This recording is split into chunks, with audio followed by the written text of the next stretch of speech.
Peace, family. Welcome to Hourglass News.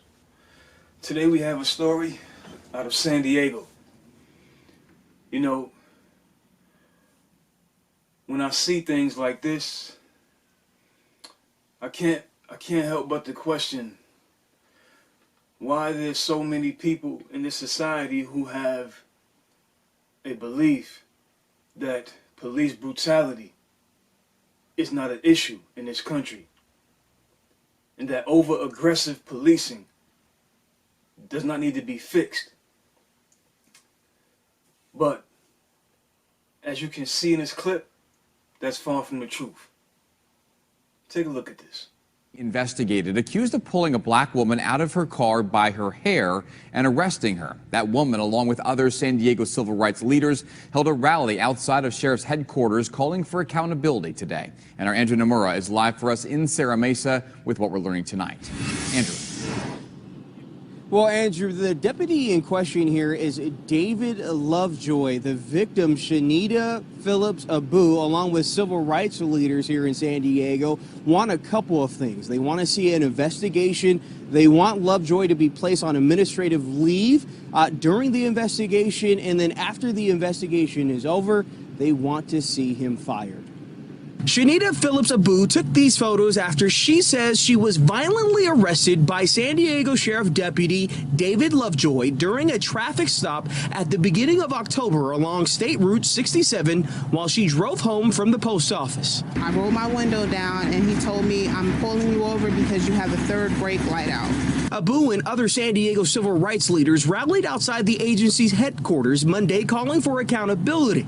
It's where Abu detailed what happened during the stop after she started recording and out of nowhere received a phone call. That's when Lovejoy went belligerent. He started to yell, "Get off the phone." At some point, she says Lovejoy slapped her phone out of her hand and then things went south. He pulled me by my hair and yanked me out of my car by force. I was fearing for my life, and this man was telling me to put away my video, and he kept saying, I'm recording for our purposes," and I'm telling him, "I do not trust you, I don't know you." Soon, she says, she was surrounded. 7 to 8 other cop cars, they're all on 67 South, blocking the freeway as if I had a dead body and some drugs in my car. They went into my car, searched my vehicle, trashed my vehicle, didn't find anything.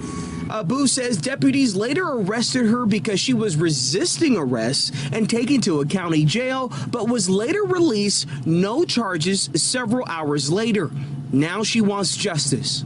Please stop assaulting people. Stop abusing your power.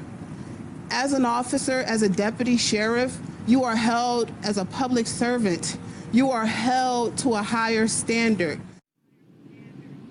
Now, we did get a response from the San Diego Sheriff's Office. One, they know about the incident. They are currently investigating. They do have some concerns, they say, but they want to get all the facts before making any conclusions. We did speak with Tasha Williamson today, a local civil rights leader. She tells us that she is prepared to protest outside of the deputy's home if their needs or their demands are not met. We'll keep you posted on the latest with the investigation on our website, fox5sandiego.com. So we can see that in that video, this officer from the department in San Diego,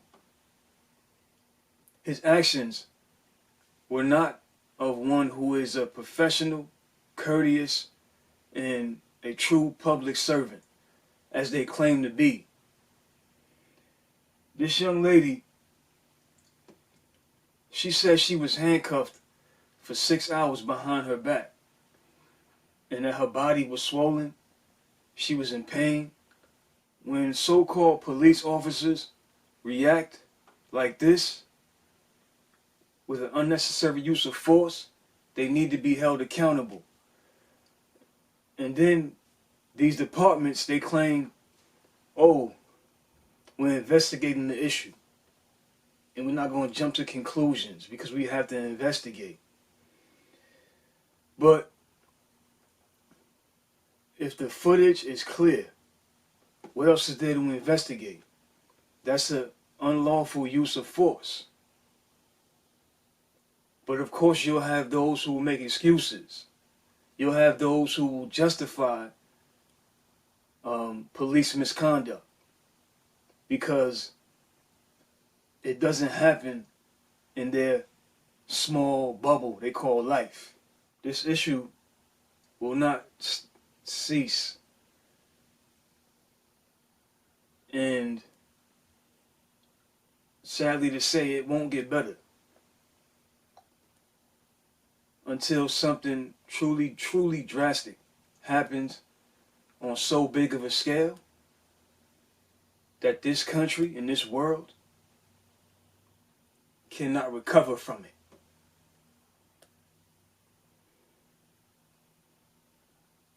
It breaks my heart to see this young lady treated in such a manner for a brake light, a third brake light, which in most states, it doesn't even have to work. It's not necessary for your car to function. And if you don't know what a third brake light is, it's when you have the brake light on the top of your back seat, or if you have a minivan at the top of your back door, that's a third brake light. So for her to get her hair pulled out of her scalp, for this, that is wickedness. That is brutality. That is an abuse of your power as a police officer. And things need to be changed in this country, in this system that most so-called Americans worship and love so much. They treat these police as if they're gods.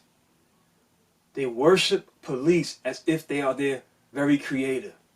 And that should not be the case. Everyone needs to be held accountable for their actions. Everyone. Because a man has on a police uniform, a police badge, does not make him a god, does not make him infallible. Please, get that out of your heads, man. Police lie, they falsify reports, they plant evidence, they plant drugs on innocent men and women. And they abuse their power multiple times. It's wicked, man. Wicked. And it don't matter if it's a black person, if it's a white person, Latino, Asian, it doesn't matter, man. Although we see these things go on more frequently to black and brown people. But listen, it happens to everybody, man. It happens to everybody. And not just in America, different countries too. It goes down. And it shouldn't, man. You're a public servant. You serve the people. Tax-paying citizens pay your salary. That woman is a tax-paying citizen. But, once again, you have those who worship the system and think their government loves them. And they will justify and rationalize wicked behavior by police. Wake up. Wake up. Well, fam, you know what y'all think in the comments. Peace.